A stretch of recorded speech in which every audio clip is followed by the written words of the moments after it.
ఎవరన్నా మతంలో చేర్చుకున్నారనుకో వారికి ఏం చెబుతున్నారేక హింసించటం. ఇది మన యోధా మతం, ఇది మోషే పెట్టినటువంటి మతం. మన పితరుడు అబ్రహాము వాట్సాప్ లింక్ లో ఎవరు వ్యభిచారి కుమారుడు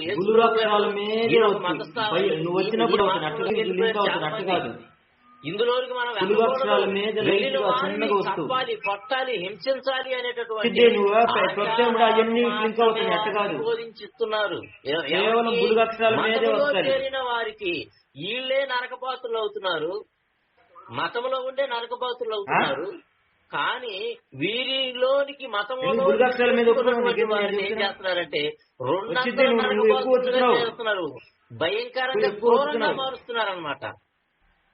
ఈ రోజున్న సమాజంలో చాలా మత సంస్థలు ఉన్నాయి. ఒక ముస్లిం సంస్థ గాని, ముస్లిం జిహాద్ పేరుతో మేము మతాన్ని మేము ప్రకటిస్తున్నామని, మతాన్ని కాపాడుతామనే మరి ముస్లింలు జిహాద్ పేరుతో చాలా హింస చేస్తున్నారు. వాళ్ళు చనిపోతూ అనేకులను చంపుతున్నారు. దాదాపుగా ఒక 5 సంవత్సరాల క్రితం అనుకుంటా శ్రీలంకలో చర్చిలో ఈస్టర్ రోజున మానవ బాంబుతో చనిపోయి చాలా మందిని చంపాడు ఒక అతను జిహాద్ పేరుతో. అది హింస, మతం. వారి యొక్క మత పెద్దలు వారికి ఆ విధంగా బోధిస్తారు. వాళ్ళు వెళ్ళరు, వెళ్ళేటటువంటి వారిని 2 నరకపాత్రునిగా చేసేస్తున్నారు. అలాగే హిందూ మతంలో కూడా జై శ్రీరామ్ అని అనకపోతే చంపేటటువంటి వారు ఉన్నారు. బలవంతంగా క్రైస్తవులని హిందూ మతంలోనికి రావాలి, తల్లిని మార్చకూడదని ఈ యొక్క బ్యాచ్ కూడా తిరుగుతుంది. ఇప్పుడు క్రైస్తవులుగా మారిన వాళ్ళని గర్భాపసి చేయాలి అనే ఆలోచనతో ఒక బ్యాచ్ తిరుగుతుంది. మనందరం హిందువులం, విదేశీ దేవుణ్ణి మనం ఎందుకు ఆచరించాలి, విదేశీ మతాన్ని మనం ఎందుకు అవలంబించాలి అని ఒక బ్యాచ్ తిరుగుతుంది. లేడీస్, జెంట్స్ చాలా మంది తిరుగుతున్నారు. వాళ్ళు చాలా కష్టపడుతున్నారు. ఎందుకు? క్రైస్తవ్యంలో ఉన్నటువంటి వారిని మరలా హిందువులుగా మార్చాలని. అసలు వాళ్ళ దేవుడు మీ దేవుడు ఏంటి? దేవుడు అంటే ప్రపంచానికి ఒక్కడే ఉంటాడు. ఇంత జ్ఞానం లేదు చాలా మందికి. అంటే మత పిచ్చిలో ఉన్నారు, మత పిచ్చిలో ఉన్నారు. కాబట్టి క్రైస్తవ్యం అనేది మతము కాదు. క్రైస్తవ్యం అనేది మతములో హింస ఉన్నది, మతములో క్రూరత్వం ఉన్నది, కానీ మార్గములో అంశంలో మనం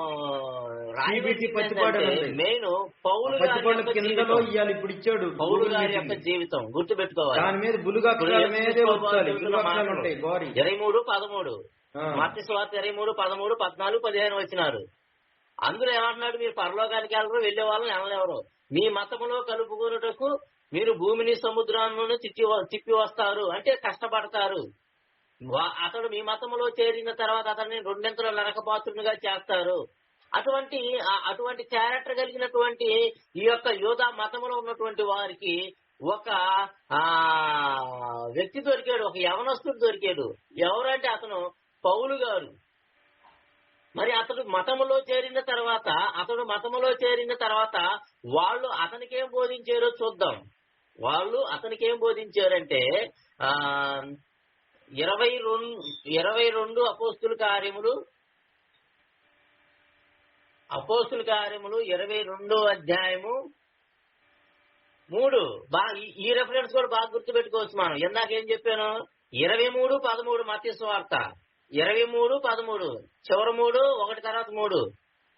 ఇది కూడా గుర్తుపెట్టుకోవచ్చు మనము. 22:3 అపోస్తుల కార్యములు. ఈ వచనం మనం చూద్దాం. 22:3 అపోస్తుల కార్యములు 22 అధ్యాయము 3వ వచనం చూడగలిగితే పౌలు గారు తన యొక్క సాక్ష్యాన్ని చెబుతున్నాడు. అతను ఎక్కడ ధర్మశాస్త్రాన్ని అభ్యసించాడో చెబుతూ 22 అధ్యాయము 3వ వచనం నుండి పౌలు గారు చెబుతున్నాడు, నేను కిలికియాలోని తార్సులో పుట్టిన యూదుడును నేను. అయితే ఆ పట్టణంలో గమలియేలు పాదముల దగ్గర పెరిగి పితరుల ధర్మశాస్త్ర సంబంధమగు నిష్ఠయందు శిక్షతుడనై పితరుల ధర్మశాస్త్రమందు గమలియేలు పాదాల దగ్గర ధర్మశాస్త్రం జ్ఞానాన్ని నేర్చుకున్నాడు. పితరుల ధర్మశాస్త్ర సంబంధమగు నిష్ఠయందు అది చేయాలి, ఇది చేయకూడదు, అంటే చేతులు కడుక్కోకుండా ఆహారం తినకూడదు, అంటే ఇవన్నీ ఆరోగ్య సూత్రాలు. ఆరోగ్య సూత్రాలు పాటిస్తే మంచిదే. ఈ ఎక్కువగా పాటించేవాళ్ళు అనమాట యూదులు. ధర్మశాస్త్ర సంబంధము నిష్ఠయందు శిక్షకులున్నాయి. మీరందరూ నేను ఉన్న ప్రకారము దేవుని గూర్చి ఆసక్తుడనై ఉండి. ఏమన్నా 4వ వచనం ఆయన మతములో చేర్చుకున్నారు. కానీ ఈయన ఏం మాట్లాడుతున్నాడు? ఈ మార్గములోనున్న పురుషులను స్త్రీలను బంధించి. ఏంది? మతము కాదు ఇది వాళ్ళేమో మతము అని చెప్పి అనుకుంటున్నారు. ఇది మతము అని చెప్పని పౌలు గారు గమలీయేలు పాదాల దగ్గర నేర్చుకున్నాడు, వాక్యం నేర్చుకున్నాడు. అందులో ఏంది? ధర్మశాస్త్ర సంబంధముకు నిష్ఠయందు శిక్షకుడునై, అంటే నిష్ఠ అన్ని నేర్చుకున్నాడు. అసలు మామూలుగా ఏమి నేర్చుకున్నాడో చూసి మరలా ఇటు వద్దాం. గలతీయులకు రాసిన పత్రిక 1:13 మూడు బాగా గుర్తుపెట్టుకోండి. మతమ మార్గంలో 3 ఎక్కువ ఉంటాయి రిఫరెన్స్లు. మతమ మార్గములో 3 ఎక్కువ ఉంటాయి. గలతీయులకు రాసిన పత్రిక 1వ అధ్యాయం 13వ వచనం. గలతీయులకు రాసిన పత్రిక 1వ అధ్యాయము 13వ వచనం కనుక మనం చూడగలిగితే, గలతీ 1:13 రైట్. పూర్వమందు యోధా మతస్థుడనై ఉన్నప్పుడు, మతాన్ని మెన్షన్ చేస్తున్నాం. పూర్వమందు యోధా మతస్థుడనై ఉన్నప్పుడు నేను దేవుని సంఘమును అపరిమితముగా హింసించి నాశనము చేయొచ్చు. ఎప్పుడు నాశనం ఎవరు చేస్తారంటే మతములో ఉన్న వాళ్ళు చేస్తారు. పౌలు గారంట పూర్వమందు యోధా మతములో ఉన్నప్పుడు ఆయనంట సంఘమును, అంటే సంఘము క్రీస్తు నమ్ముకున్నటువంటి వారిని, క్రైస్తవులుగా మారినటువంటి వారిని అపరిమితముగా హింసించి నాశనము చేయొచ్చు. ఆయన ధ్యేయం ఏంటంటే క్రైస్తవులను నాశనం చేయాలి. అదే పౌలు మతము నేర్పింది ఆయనకి. నా పితరుల 14వ వచనం, నా పితరుల పారంపర్య ఆచారమందు విశేష ఆసక్తి కలిగి, పారంపర్య ఆచారాల ముందు ఆసక్తి కలిగి ఉందంట. ఎవరికి? పౌలు గారికి. నా పితరుల పారంపర్య ఆచారమందు విశేష ఆసక్తి గల వారనై నా స్వజాతీయులలో నా సమాన వయస్కులైన అనేకుల కంటే యూదా మతములో ఆధిక్యత నొందితేనే. పౌలు గారు మతములో ఉన్నప్పుడు హింసించాడంట ఎవరిని? సంఘాన్ని. ఎప్పుడు? పూర్వము. ఆ మతములో ఉన్న వాళ్ళు ఏమి నేర్పారు పౌలు గారికి అంటే, ఇదిగో నా పితరుల పారంపర్య ఆచారాలు, ఈ ఆచారాలే ఎక్కువగా నేర్పుతున్నారు. ఇదిగో ధర్మశాస్త్రంలో జ్ఞానం ఉన్నది, వాక్యంలో జ్ఞానం ఉన్నది. వాక్యం నేర్పకుండా ఆచారాలు నేర్పుతున్నారు. అలా ఉండాలి, ఎలా ఉండాలి, అటు పోయిన వాళ్ళని కొట్టాలి, చంపాలి అనే ఆచారంలో ఉన్నటువంటి ఇవి నేర్పడం వలన పౌలు గారు ఏం చేశాడంటే క్రైస్తవులందరినీ చంపాలి అనే ఆలోచన కలిగి ఉన్నాడు. ఈ క్రైస్తవ్యం, క్రీస్తుని నమ్ముకున్నటువంటి వారిని అందరినీ ఇక చంపాలి అనే ఆలోచనతో అపోస్తుల కార్యములు 8వ అధ్యాయము 1వ వచనం. అపోస్తుల కార్యములు 8వ అధ్యాయము 1వ వచనం. అపోస్తుల కార్యములు 8వ అధ్యాయం 1వ వచనం. ఆ కాలమందు, ఏ కాలం? ఆ కాలం అంటే పౌలు గారు ఉన్న కాలం. ఆ కాలమందు యెరూషలేములో సంఘమునకు గొప్ప హింస కలిగినందున అపోస్తులు తప్ప యోదయ సమరయ దేశముల యందు చెదిరిపోయేది. మనం రెఫరెన్స్ రాసేటప్పుడు 8వ అధ్యాయం 1 నుండి 3 వరకు అని, లేకపోతే 1 నుండి 5 వరకు అని రాసుకుంటున్నా సరిపోతుంది. మనకు గుర్తు అంటే 8, 5 అంటే గబక్కను గుర్తుండదు. ఏమంటే రైట్. ఇప్పుడు హింస జరిగింది. ఆ దేశంలో ఉన్నటువంటి వాళ్ళందరూ హింస కలిగిన అపోస్తులు తప్ప అందరూ యోదయ సమరయ దేశాలు చెదిరిపోయారు. భక్తి గల మనుషులు స్టెఫను సమాధి చేసి అతనిని గూర్చి బహుగా ప్రలాపించిన 7వ అధ్యాయంలో స్టెఫను చంపించారు. రాళ్లతో కొట్టి చంపబడ్డాడు.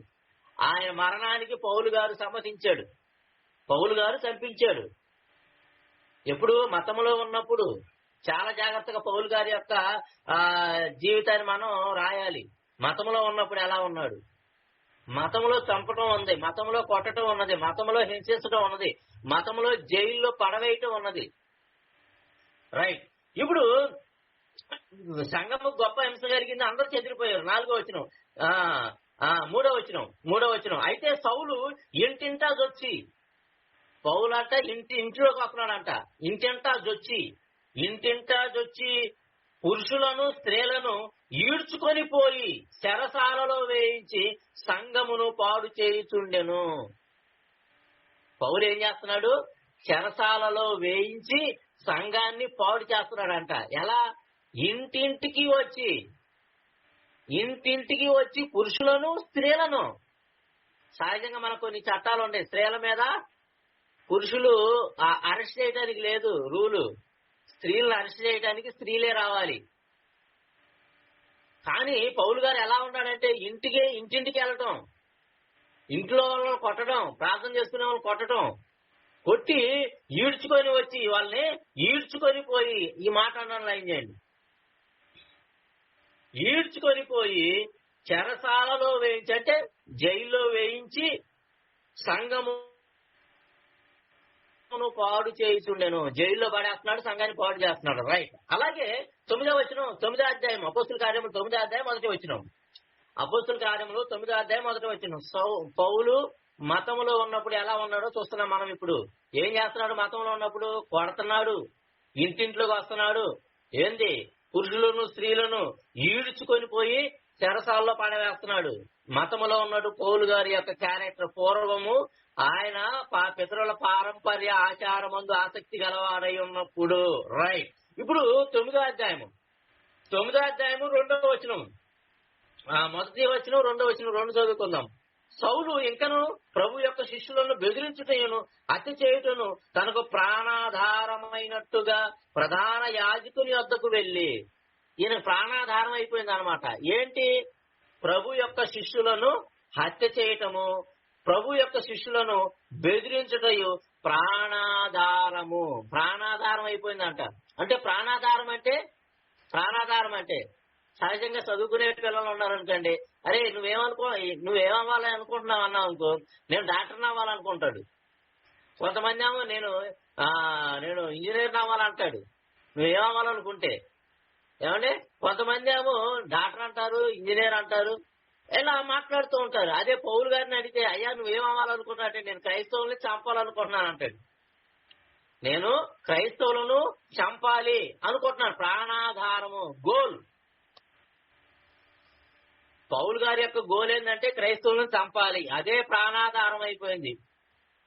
రైట్. ఇప్పుడు ఆయన చంపాలి అనేటువంటి ఉద్దేశంతో యెరూషలేములో ఉన్నటువంటి వారందరినీ కొడుతూ చంపుతూ జైల్లో వేస్తూ, ఇంకా